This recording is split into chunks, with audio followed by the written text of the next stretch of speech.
Hi friends, கருவேப்பிலை சட்னி செய்ய போகிறேன். எப்படி செய்கிறதுன்னு பார்ப்போம். பேன் சூடாகிருக்கு, எண்ணெய் சேர்த்துக்கிறேன்.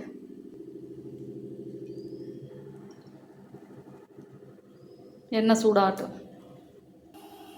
எண்ணெய் சூடாகிடுச்சு, உளுந்து கொஞ்சம் சேர்த்துக்கிறேன். காஞ்ச மிளகா 3 சேர்த்துக்கிறேன். வறுபடட்டும். சின்ன வெங்காயம் 10 வச்சுருக்கேன், அதை சேர்த்துக்கிறேன்.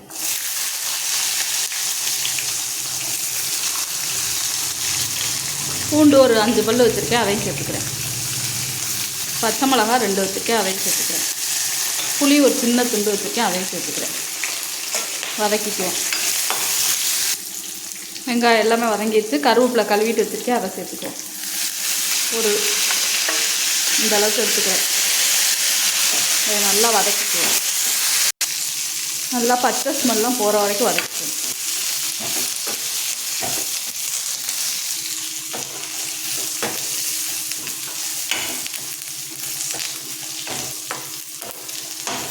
நல்லா வதங்கிடுச்சு. தேங்காய் ஒரு கால் மூடி திருவி வச்சுருக்கேன், அதை சேர்த்துக்கிறேன்.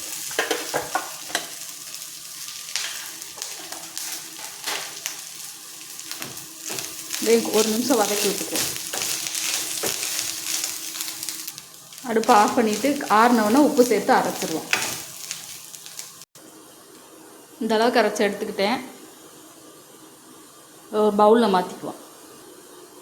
கருவேப்பிலை துவையல் ரெடி ஆகிடுச்சு. இது இட்லி தோசைக்கும் நல்லா காம்பினேஷனாக இருக்கும். டேஸ்ட்டு சூப்பராக இருக்கும். சாதத்துலேயும் போட்டு பிசைஞ்சு சாப்பிட்லாம். நல்லது, உடம்பு கருவேப்பிலை ரொம்ப நல்லது. டேஸ்ட்டும் நல்லாயிருக்கும். இதே மாதிரி செஞ்சு பாருங்கள். இந்த வீடியோ பிடிச்சா லைக் பண்ணுங்கள், ஷேர் பண்ணுங்கள், சப்ஸ்கிரைப் பண்ணுங்கள்.